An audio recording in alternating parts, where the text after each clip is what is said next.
Welcome back to Talk of the Town. Our next guest is a familiar face to WHHI-TV viewers as host and financial advisor for Money Matters TV. Emily Johnson of Polaris Capital Advisors joins Talk of the Town today to talk about Financial Literacy Awareness Month. Welcome to the show. Thank you very much. Happy to be here. First time. Yeah, is it really your It first is. time? I'm so excited. I'm the one interviewing you. So tell us a little bit about Financial Literacy Awareness Month. Sure. So it sounds kind of like a disease, doesn't it? Yes, it does. It's a lot of words. I didn't know if I was going to say all of them correctly or not. Well, it's Financial Literacy Awareness Month. It actually is similar. You know, people deal with their finances a lot of the same way that they deal with their health. It's a big unknown. It's sort of like this amorphous thing out there that's scary for a lot of people when they're looking at all the details around their finances, the same way it is with their health a lot of the time. So this particular month was designated several years ago, maybe a decade ago, specifically to try to educate or bring awareness to financial literacy for children initially.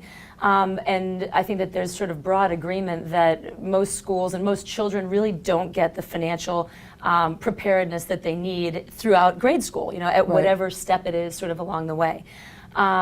Even in college. And I think most people would argue that they graduate from college without a whole heck of a lot of have no idea. Budgeting, personal finance, and you know that's creating a lot of problems now that you're hearing in the news with college students that have huge amounts of credit card debt, student loans, et cetera. And it's scary. And how to manage all that. Exactly. And you know, they sort of get thrown out, and then they say, and people say, okay, now handle it. Right. And suddenly you have a couple $1,000, you know, in interest payments that are due, as well as your first rent, and you know, all the other things that come with. And potentially not a job. Exactly. And a lot of times not a job that's going to cover that debt. Right.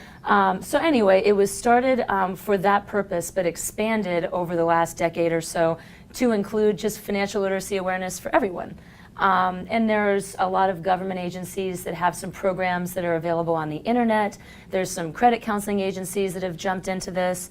And so while it's not really that well publicized, because I know on some TV shows now there is some some discussion about it, it's really more something that sort of a grassroots thing that's going on. And you know, I think that it's a great thing also, you know, that we don't just assume children are the only ones who don't really have a fix on their finances. Absolutely. Well, you know, and fear seems to be the biggest driver of that. I mean, I have folks in my office that are very accomplished and, you know, accomplished in every possible facet of their lives, and they still consider themselves to be, you know, stupid. I've heard that, and that kills me when they, you know, I'll have people in my office say, I'm stupid when it comes to money. No, you're not. You're actually, you know, most people are usually afraid. I was just going to say, I think they're more afraid than they are. Absolutely. I agree with you. So what are some of the core elements of a financial plan that most people should consider? Okay. Well, some real basics. I mean, from day one, of course, number one's budgeting. That's it's a 4-letter word in most households, and it's the cause of a lot of fights and a lot of marriages and everything, but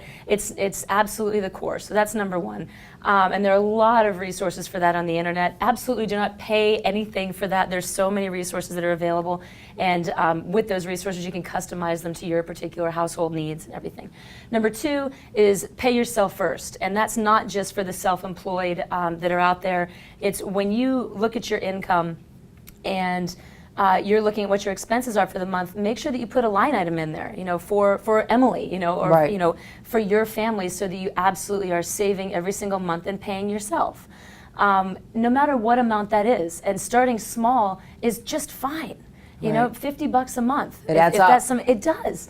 And you know, also if you're looking at saving for your kids' future, you know, education, that type of thing, if that's a possibility, you know, starting small is just a great thing to do. So pay yourself first is the second, and I would say 3 is have a plan. Right. And you know, there's no such thing as a static plan. It's always changing. Everybody knows that life just happens, and I know I had a 5-year plan when I graduated from college, and I think within 6 months that was out the window. Right. Right. It's already changed. So where can people seek out resources?